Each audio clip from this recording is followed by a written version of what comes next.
Banania. Nerds in Paradise.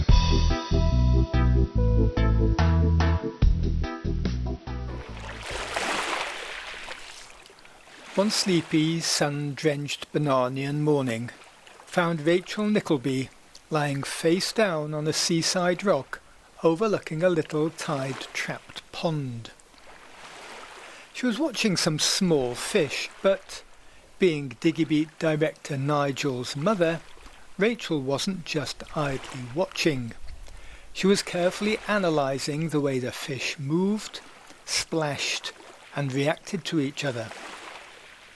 After a long while, Rachel suddenly gasped in recognition, scrambled to her feet, and rushed away. On returning to her rock, Rachel was carrying a notebook, pencil, and old-fashioned 12-inch school ruler. Kneeling by the little pond, she proceeded to use the wooden ruler to deliberately and rhythmically smack the water. Imagine her delight when the fish, after quickly swimming away, some ruler splashing later, swam back and stayed motionless, carefully observing Rachel's face. That evening at dinner, Rachel proudly announced to the Diggybeat team her intention to remain on Banania and open a fish language school, having broken the code that fish use to communicate. She called the language Spatter and claimed that she could successfully talk to fish by rhythmically smacking the surface of the water. Well, Rachel should have known better than to reveal such information at a table full of nerds. Very soon her dream of starting a fish language school was ruthlessly swept away as the assembled company brutally brainstormed all over her idea. Soon, a simple splashing on the surface with a flat stick was replaced by a boat-mounted sonar equivalent. This, they reasoned, could be used to coax the fish into local fishermen's nets. "Or warn them to stay clear," protested Rachel. A few days and some development later, the Fish Whisperer sonar system was ready to test.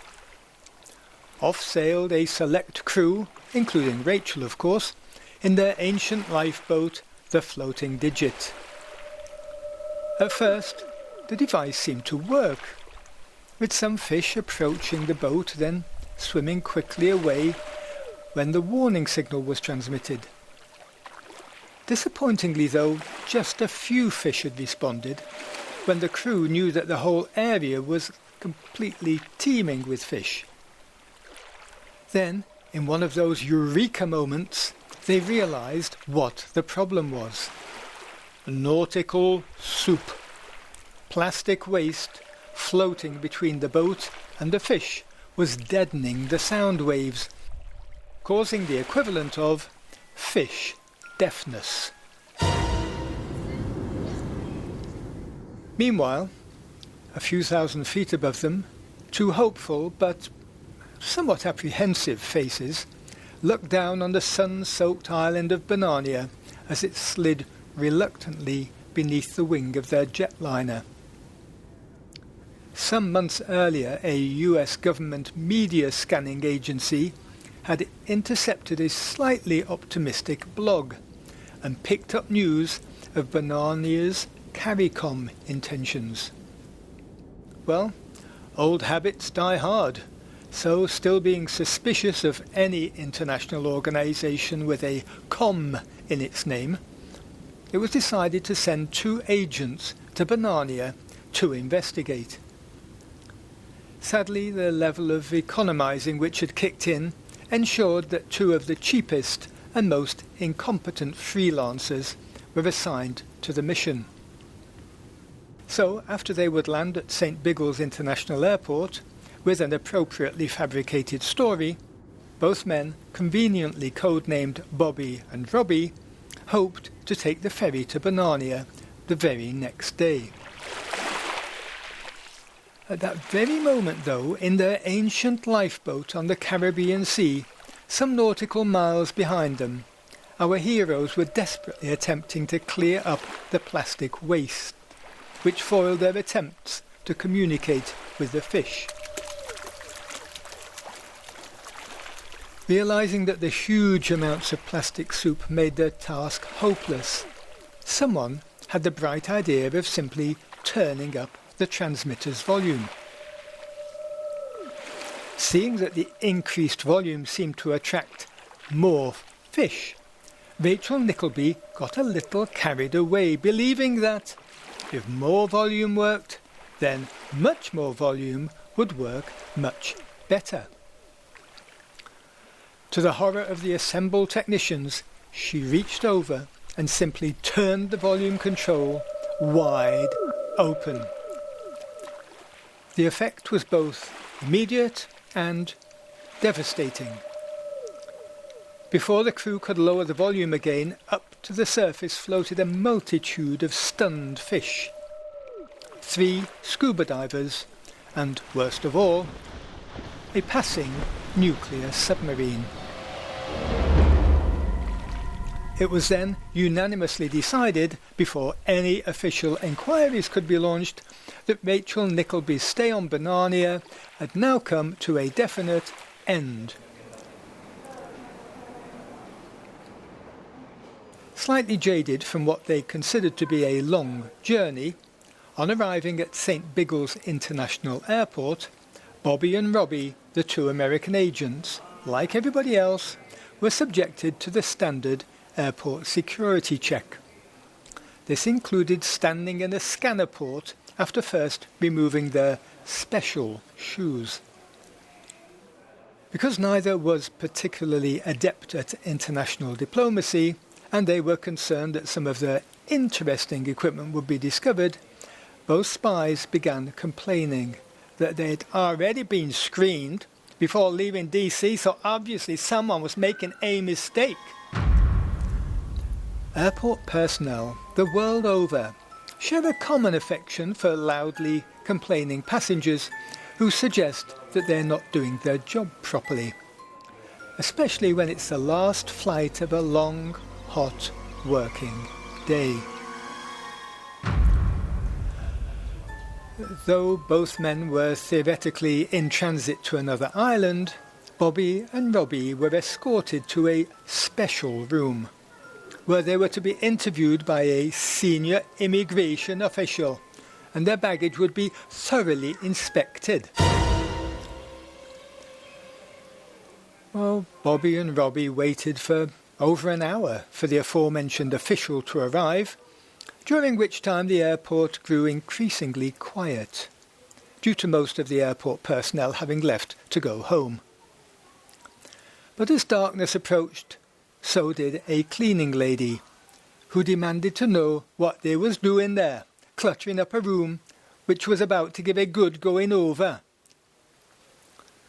Realizing that they and their baggage had simply been abandoned, both spies shuffled off, sadly without their special shoes, in the hope of finding a waiting taxi. Interestingly, their lack of shoes also left them without any communications, but mysteriously gave St. Biggles a new and very efficient internet connection. Sometime in the middle of the next morning, the aged, salt-caked inter-island ferry berthed in Banania's marina, with some squealing and a satisfying crunch. The whole Diggy Beat team were there to wish bon voyage and a fond farewell to Rachel Nickleby. Eulogies were mumbled and appropriate tears shed, especially by Lily Dobson and even Paige Payne, Diggy Beat's female staff members, who'd both become quite fond of the bustling, demanding and occasionally disastrous middle-aged lady. For her part, Rachel was a little confused as to why she needed to be leaving so suddenly, and was having a bit of a hard time understanding what an international incident involving a nuclear submarine, which seemed to have got itself lost in somebody else's territorial waters, actually had to do with her. But everybody else seemed remarkably insistent that she leave as soon as possible, so she did. Meanwhile, the small cluster of slightly green-gilled passengers stumbled from the ferry boat and weaved their way uncertainly down the jetty. Among their number were two 30-something-year-old businessmen, nondescript, apart from perhaps the cheap orange beach sandals which clashed somewhat with their immaculate, if inappropriate, black suits.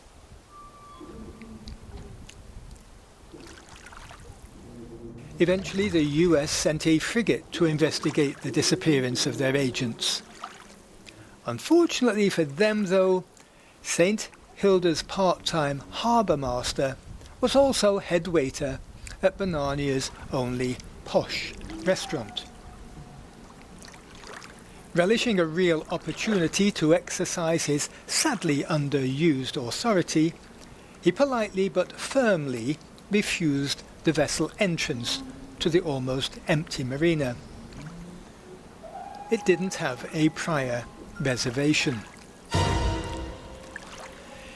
He became a little less polite and even more adamant when the captain asked, "Do you know who we are?" To which, after many years of practice, the harbour master responded with, "Why, don't you know who you are? 'Cause if you don't know who you are, then you stand very little chance of gaining admission to our marina. Thank you, and good evening."